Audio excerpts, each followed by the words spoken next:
Hello guys, welcome to Varanasi. So this is day 1 in Varanasi. అయోధ్యలో deep disappointment తర్వాత next అక్కడ నుంచి వారణాసికి plan చేశాను. వారణాసి ప్లాన్లో ఫస్ట్ థింగ్ తెలిసింది ఏంటంటే వారణాసి, కాశీ ఆర్ బెనారస్ ఈ 3 పేర్లు ఒకే ప్లేస్కి చెందినవి. అది వారణాసి ప్లాన్కి ముందు నాకు తెలియదు.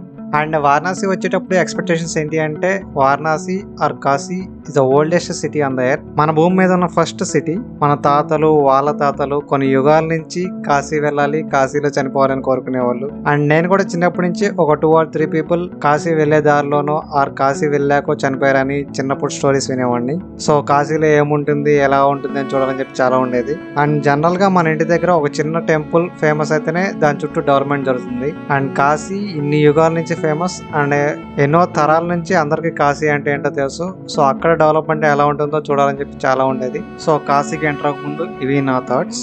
సో నాకు వారణాసికి టికెట్ దొరకలేదు, అందుకే కాశీ స్టేషన్ బుక్ చేశాను. మీరు కూడా బుక్ చేసేటప్పుడు వారణాసి స్టేషన్కి టికెట్స్ దొరకపోతే కాశీ స్టేషన్స్ కూడా చూసుకోండి అవైలబిలిటీని బట్టి. సో నేను ఎర్లీ మార్నింగ్ 5:00 4కి ట్రైన్ ఎక్కా అండ్ కాశీ స్టేషన్ రీచ్ అయ్యేపటికి 11 ఆ టైం అయింది. థర్డ్ ఏసీ టికెట్ బుక్ చేశాను. నార్త్లో ఉన్నప్పుడు అసలు స్లీపర్ క్లాస్ అనేది మర్చిపోండి, just general or AC coaches రెండే ఉంటాయి. నేను ఎలాగో 3 or 4 ఆ టైంలో ఎక్కున్నాను కాబట్టి స్లీప్ అనేది చాలా ఇంపార్టెంట్. సో కన్ఫామ్గా ఏసీ టికెటే తీసుకోవాలి. సో నేను మార్నింగ్ లేచేసరికి కాశీ దగ్గరలో ఉన్నాను అండ్ బయట ఎలా ఉంటుందో చూద్దామని చెప్పి డోర్ దగ్గరకు వచ్చి నుంచున్నాను. మళ్ళీ సేమ్ అదే ఆశ్చర్యం, ఒక్క బిల్డింగ్ కూడా కనిపించట్లేదు. ఒకవేళ బిల్డింగ్స్ ఉన్నా అవన్నీ రీసెంట్ గా కడుతున్నాయి అండ్ అన్ని ఇన్కంప్లీట్ గానే ఉన్నాయి. అండ్ స్టేషన్ లో ఆగినప్పుడు అట్లీస్ట్ ప్లాట్ఫామ్ కూడా ట్రైన్ మొత్తానికి లేదు. నేను ఏదో లక్ కొద్ది చూశాను, లేదంటే నెక్స్ట్ స్టేషన్ లో దిగవలసి వచ్చేది. కాశీ రైల్వే స్టేషన్ ఒక మొక్కలో చెప్పాలంటే మా ఊరు రైల్వే స్టేషన్ కన్నా చాలా దారుణంగా ఉంది. మా ఊరిదే ఇంకా చాలా బెటర్ గా ఉంటుంది. అండ్ స్టేషన్ మొత్తం మీద కలిపి ఒక 10 members కూడా లేదు. ఓకే, ఇది మెయిన్ స్టేషన్ కాదు, వారణాసి మెయిన్ స్టేషన్. బట్ దాని తర్వాత నెక్స్ట్ ఉన్న స్టేషన్ ఇదే కాబట్టి ఇది కూడా ఎంతో కొంత డెవలప్ ఉంటుందేమో అనుకున్నాను. But zero development. సో 11 ఆ టైంలో దిగాను. May month peak summer. అప్పటి వరకు మనాలిలో minus temperatures and snowfall experience చేసి సమ్మర్ స్కిప్ చేశాను అనుకున్నాను. బట్ ఫస్ట్ టైం హీట్ తగిలింది ఫేస్ కి. అప్పుడే అర్థమైంది నార్త్ అంతా ఏం చల్లగా ఉండదు, జస్ట్ ఓన్లీ హిల్ స్టేషన్స్ మాత్రమే చల్లగా ఉంటాయి. జస్ట్ లైక్ మన సౌత్ లో ఉన్నా కూడా Ooty or Kodaikanal hill station కాబట్టి ఎలా చల్లగా ఉంటాయో సేమ్ అలాగే మనాలి కూడా హిల్ స్టేషన్ కాబట్టి చల్లగా ఉంటుంది. నార్త్ అంతా ఏం చల్లగా ఉండదు. కాశీ స్టేషన్ నుంచి నా హాస్టల్ ఒక 4-5 kilometers ఉంటుంది. అండ్ వెళ్ళేదారంతా ఫుల్ ట్రాఫిక్, చిన్న చిన్న రోడ్లు అండ్ 4-5 kilometers కంటిన్యూస్ గా మీరు హార్న్ సౌండ్స్ వింటూనే ఉండాలి. సో నేను అనుకున్నంత మోడర్న్ సిటీ లా లేదు కానీ బట్ పర్లేదు, బాగానే ఉంది. అండ్ నేను అయోధ్య కూడా ఇలా ఉంటుందేమో అని ఎక్స్పెక్ట్ చేశాను. బట్ అయోధ్య సింపుల్ గా చెప్పాలంటే ఒక ఎడార్లా. అండ్ హాస్టల్ కి రీచ్ అయ్యాను. పెరల్ కోర్ట్యార్డ్ దశశ్వి మేధా ఘాట్ కి జస్ట్ 1 kilometer దూరంలో ఉంటుంది. 3 star హోటల్ అనుకుంటా. అలాగే ఆ హోటల్ కి ఎక్స్టెన్షన్ గా హాస్టల్ కూడా రన్ చేస్తారు. Per day 450 AC bed. లేదు అది వద్దు అనుకుంటే జస్ట్ ఆ హోటల్ కి పక్కనే మన తెలుగు వాళ్ళ హోటల్ ఉంటుంది. ఫుడ్ మాత్రం సూపర్ ఉంటుంది, అది మాత్రం ట్రై చేయండి. అండ్ రూమ్స్ ఎలా ఉంటాయో చూడలేదు, బట్ లొకేషన్ మాత్రం చాలా బెస్ట్. జస్ట్ 1 kilometer అంతా హ్యాపెనింగ్ ప్లేస్ ఉంటుంది, అదైతే ట్రై చేయండి. అండ్ ఇంకో విషయం ఏంటంటే out side AP as a tourist Telugu వాళ్ళు ఎక్కువ ఉండే ప్లేస్ నాకు తెలిసి కాశీయే అనుకుంటా. అండ్ టూరిస్ట్ అంటే ట్రాలీస్, బ్యాగ్స్, కెమెరాస్ ఇలా కాదు, ఇలా హైఫైగా ఉండే జనాలు కాదు, పక్కా మాస్ పీపుల్, మన విలేజ్లో ఉండే పీపుల్ ఉంటారు. అండ్ జనరల్గా మా ఫ్రెండ్స్ ఇంత చదువుకొని ఇంత కనెక్టెడ్ వాళ్ళు బతికి ఇంత ఇంటర్నెట్ ఉన్నా కూడా ఒక ట్రిప్ ప్లాన్ చేయండి రా అంటే అక్కడ స్టే ఎలాగా, అక్కడ ఎవరైనా మనం స్కామ్ చేసేస్తే ఎలాగా, సో ఇంత స్ట్రెస్ ఎందుకు, ఒక ఏజెంట్ మాట్లాడుకుంటే సరిపోతుంది కదా, అలా ఎలా అని ఆలోచిస్తూ ఉంటారు. జస్ట్ వీళ్ళకి ఫోన్ వాడుతుని రాదు, ఇంటర్నెట్ వాడుతుని రాదు అండ్ చదువుకోలేదు అండ్ లోకల్ లాంగ్వేజ్ తెలియదు, లోకల్ సిచ్యువేషన్స్ తెలియదు. జస్ట్ కాశీ హై అనుకుంటూ వచ్చేస్తారు. అండ్ వీళ్ళని చూస్తేనే అర్థమవుతుంది చదువుకున్న వాళ్ళు చాలా వీక్. చదువుకున్న వాళ్ళు ఒక ఆర్గనైజ్డ్ సిచ్యువేషన్స్ తప్ప ఒక అన్ఆర్గనైజ్డ్ సిచ్యువేషన్స్ హ్యాండిల్ చేయలేరు. బికాస్ చదువుకున్న వాళ్ళు వేరే వాళ్ళతో ఇంటరాక్ట్ అవ్వడం అండ్ వేరే వాళ్ళ దగ్గర నుంచి ఇన్ఫర్మేషన్ తీసుకోవడం ఇదంతా చాలా కష్టం. సో ఫోన్లో ఉంటుంది, మొత్తం ఫోన్లోనే చూసుకుంటారు. బట్ చదువులేని వాళ్ళు భాష రాకపోయినా కూడా ఎలాగోగల పక్కన వాళ్ళని అడిగి వాళ్ళకి కావాల్సిన ఇన్ఫర్మేషన్ తీసుకుంటారు. Survival of the fittest. Facilities ఉంటే వాడుకోవటం వేరు, ఫెసిలిటీస్ క్రియేట్ చేసుకోవటం వేరు. అండ్ ఈ 3 months ట్రిప్ లో అర్థమైంది ఏంటంటే Telugu people are comparatively rich. ఏ టూరిస్ట్ ప్లేస్ కి వెళ్ళినా ప్రతి చిన్న టూరిస్ట్ ప్లేస్ లో అండ్ ప్రతి డిస్టెన్స్ టూరిస్ట్ ప్లేస్ లో కూడా తెలుగు వాళ్ళు ఉంటారు. అండ్ తెలుగు వాళ్ళు ఉండటం అంటే ఏదో జర్నీ చేస్తున్నప్పుడు తెలుగు లాంగ్వేజ్ వినపడటం అండ్ ఏదైనా షాపింగ్ వెళ్ళినప్పుడు తెలుగు వర్డ్స్ వినపడటం అలా కాదు. జస్ట్ మనం ఏదైనా హాస్టల్కి వెళ్తే మన పక్క బెడ్డే తెలుగు వాళ్ళు ఉంటారు, లేదా మనం ఏదైనా రెస్టారెంట్ వెళ్తే మన పక్క టేబుల్లోనే తెలుగు వాళ్ళు ఉంటారు. అంటే అంత ఫ్రీక్వెంట్గా అంత హ్యూజ్ నెంబర్స్లో తిరిగే వాళ్ళు ఉంటారు. అండ్ హాస్టల్కి రీచ్ అయ్యి ఫ్రెష్ అప్ అయిన తర్వాత మా హోటల్ 3 స్టార్ హోటల్ అనుకుంటా, చూడడానికి చాలా హైఫైగా ఉంది.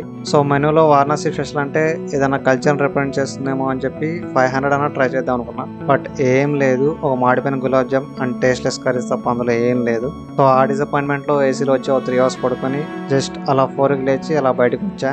బయటికి రాగానే ముఖం మీద వేడి గాలి ఫాట్ మన కొట్టింది. మాకేం అర్థం కాదు. ఇప్పటివరకు మనం మనాలిలో మైనస్ టెంపరేచర్స్ అండ్ ఏసీలో ఉండొచ్చాం. సో ఇంకా మన బాడీ అలవాటు పడలేదేమో అనుకున్నా. ఓకే, ఒక 1 hour ఆగొద్దాం అని చెప్పి మళ్ళీ 5కి వచ్చా. ఈసారి బయటికి రాగానే ఈసారి వేడి గాలి ఇంకా గట్టి కొట్టింది. సో నాకు అసలు ఏం అర్థం కావట్లేదు. ఇది ఈవినింగ్ టైం అయినా కానీ ఇంత టెంపరేచర్ ఎందుకు ఉంది, అసలు 1 minute కూడా ఉండలేకపోతున్నాను. అసలు నా చుట్టూ ఏం జరుగుతుందో నాకు అసలు ఏం అర్థం కావట్లేదు. సో కాశీలో జ్యోతిర్లింగం, శివుడు, పాపాలు, పుణ్యాలు వీటన్నిటికన్నా ముందు మనకు జ్ఞానోదయం అయింది ఏంటి అంటే కాశీలో geography, topography, humidity and biological clocks వీటన్నిటి గురించి మనం ప్రాక్టికల్గా తెలుసుకున్నాం అనమాట. జనరల్గా ఈక్వేటర్ దగ్గర 12 ఆ టైంకి హైయెస్ట్ టెంపరేచర్స్ రికార్డ్ అవుతాయి.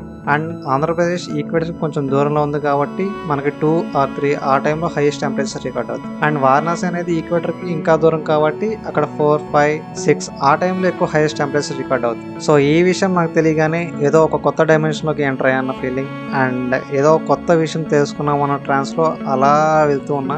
అండ్ అప్పుడే జనాలు గుంపులుగా ఒక సైడ్ వెళ్తూ ఉన్నారు. ఇక్కడ వెళ్తున్నారో తెలియదు, దేనికోసం వెళ్తున్నారో తెలియదు. నేను కూడా ఆ ట్రాన్స్ లో వాళ్ళతో పాటే వెళ్తూ ఉన్నా. దారిలో వచ్చిందే Kashi Bandar, very famous place for street food in Kashi. And recent గా జరిగిన అంబానీ పెళ్లిలో కూడా వీళ్ళు డిషెస్ పెట్టారు. నాకు ఆ ప్లేస్ గురించి అసలు ఐడియా లేదు, బట్ క్రౌడ్ మాత్రం చాలా ఉంది. అండ్ ఆ ఫుడ్ కోసం చాలా వెయిట్ చేస్తూ తింటున్నారు. ఆ రష్ని చూసి కన్ఫర్మ్ గా ట్రై చేయాల్సింది అనుకున్నాను. బట్ నార్త్ లో ఉంది, కన్ఫర్మ్ గా తీగా ఉంటుంది. సో ఎలాగనుకున్నా, బట్ అలా లేదు, చాలా స్పైసీగా ఉంది. ఒక different flavour and different taste. ఒక 10 items ఉంటాయి. సో మీరు ఎప్పుడైనా కాశీ వెళ్తే మాత్రం మస్ట్ ట్రై ప్లేస్. సో జాగ్రఫీలో కొత్త విషయం తెలిసింది. సో ఆ ఎక్సైట్మెంట్ తో అలాగే వెళ్తున్నా. అండ్ కొత్త ఫుడ్ ట్రై చేసాం, అది కూడా సూపర్ టేస్ట్ ఉంది. అది కూడా బాగా ఎక్సైట్మెంట్ ఇచ్చింది. సో అలాగే ఆ ట్రాన్స్ లోనే ఆ గుంపుతో పాటు అలాగే ముందుకు వెళ్తున్నా. సో ఫైనల్ గా ఘాట్ వచ్చింది. అండ్ వారణాసిలో బోటింగ్ అనేది must try experience. So confirm గా ట్రై చేద్దాం అనుకున్నాను అప్పుడే. సో పర్ పర్సన్ 300, 80 ఘాట్స్ ఉంటాయి. Per person 300 and time 3 to 4 hours time పడుతుంది అని చెప్పారు. సో 3 to 4 hours అంటే 300 అంటే ఇంకెంతకన్నా కావాల్సిందేమో అది ఇది అనుకున్నాను. బట్ 80 ఘాట్స్ అంటే అవి డిఫరెంట్ ప్లేసెస్ లో ఉండవు, మొత్తం ఒకటే ఘాట్. జస్ట్ ఒక 10 steps అలా పక్కకు వేస్తే ఒక కొత్త ఘాట్ వచ్చింది. అలా డిఫరెంట్ నేమ్స్ ఉంటాయి. అండ్ బోటింగ్ మొత్తం 1.5 hour టైంలో అయిపోతుంది. మిగతాదంతా గంగా హాత్ చూసే టైంలో దానికి మిగతా 2 hours టైం పడుతుంది. నేను ఎక్కిన బోట్ అతను మాత్రం ఈ ఘాట్ ఎందుకు స్పెషల్, అక్కడ దానికి ఇంపార్టెన్స్, అలా ప్రతి ఘాట్ ఎక్స్ప్లెయిన్ చేస్తున్నారు. అండ్ మిగిలిన ఏ బోట్ల వాళ్ళు అలా ఎక్స్ప్లెయిన్ చేయట్లేదు. మా బోట్ లో ప్యాసింజర్స్ మాత్రం వాళ్ళ ఫ్యామిలీతో ఫొటోస్ దిగటం, సెల్ఫీస్ దిగటం, వీడియోస్ తీసుకోవడం. సో ఆయన తెగ ఫీల్ అయిపోతున్నాడు. ఇలా నేను చెప్తున్నా కూడా ఎవరు వినట్లేదు. బట్ మాకు ఇలాగే నేర్పించారు, మా నాన్న వాళ్ళు, మా తాత వాళ్ళు మాకు ఇలాగే నేర్పించారు. అందుకే నేను చెప్పకుండా ఉండలేకపోతున్నాను అని చెప్తున్నారు. So work ethics. అండ్ ఇంకొక గొప్ప ఎక్స్పీరియన్స్ ఆర్ లెర్నింగ్ థింగ్ ఏంటంటే బోట్లో ఒక 4 members లేడీస్ గ్రూప్ ఉంది. 2 young and 2 old. And boat owner చెప్పే ప్రతి స్టోరీకి వాళ్ళే రెస్పాండ్ అవుతున్నారు. వాళ్ళకి తెలిసిన స్టోరీస్ కూడా రిప్లై ఇస్తున్నారు. సో మొత్తం ఎంగేజింగ్ అంతా వాళ్ళ మీద ఉంది. సో లాస్ట్ లో బోట్ అతను మాకు ఇక్కడ లోకల్ ముస్లిమ్స్ తో కొంచెం ప్రాబ్లం ఉంది అది అని చెప్పి వాళ్ళని ఏదో తిట్టాడు. సో ఆ 4 members గ్రూప్ లో ఒక లేడీ, మేము కూడా ముస్లిమ్సే, నీకు ప్రాబ్లమ్ క్రియేట్ చేసిన వాళ్ళని ఒక్కనే తిట్టు అని చెప్పింది. సో ఇక్కడ లెర్నింగ్ థింగ్ ఏంటంటే షీ ఈజ్ ఎ ప్రౌడ్ ముస్లిం. అందుకే తన రిలీజన్ కి తన స్టాండ్ తీసుకుంది. అండ్ అలాగే షీ సెలబ్రేట్స్ అదర్ రిలీజన్, అందుకనే అన్ని స్టోరీస్ తెలుసుకుంది. అండ్ గంగా హారతి అంటే అంత ఇంట్రెస్ట్ ఉంది. అండ్ బోట్ ఓనర్ చెప్పే ప్రతి స్టోరీకి తను రిప్లై ఇస్తుంది. అండ్ నాకు personally one of the peaceful experience అనిపించింది. అండ్ నెక్స్ట్ ఆ 80 ఘాట్స్ మొత్తం బోట్ తిరిగిన తర్వాత ఫైనల్ గా గంగా హారతి టైంకి గంగా హారతి దగ్గరకు వచ్చి బోట్ ఆపుతారు. అండ్ నేను గంగా హారతి అంటే ఒక 5 minutes అలా హారతి ఇస్తారేమో అనుకునేవాడిని. బట్ గంగా హారతి మొత్తం అబౌట్ 1 hour ఉంటుంది. అండ్ గంగా హారతి వాళ్ళు చేసేదానికన్నా ఆ చుట్టూ ఉండే పీపుల్, ఆ బోట్స్, ఆ లైటింగ్ అదంతా ఒక స్పెషల్ ఎక్స్పీరియన్స్ లా ఉంటుంది. అదంతా ఒక సపరేట్ వైబ్. అది ఎక్స్పీరియన్స్ చేస్తేనే చెప్పగలుగుతాం. బట్ నిజంగా మైండ్ చాలా రిలాక్స్ అయిపోతుంది. అదొక సపరేట్ థెరపీ సెషన్ లా ఉంటుంది. నిజంగా లైఫ్ లో ప్రతి ఒక్కరు ఒకసారి గంగా హారతి అది వారణాసిలో చూడాలి. గంగా హారతి ఒక్కటే ఎంటైర్ వారణాసి వైబ్ మొత్తం మార్చేస్తుంది. నిజంగా అంతమంది పీపుల్ గ్యాదర్ అయ్యి ఒక లివింగ్ ఫామ్ ని సెలబ్రేట్ చేస్తున్నట్టే ఉంటుంది.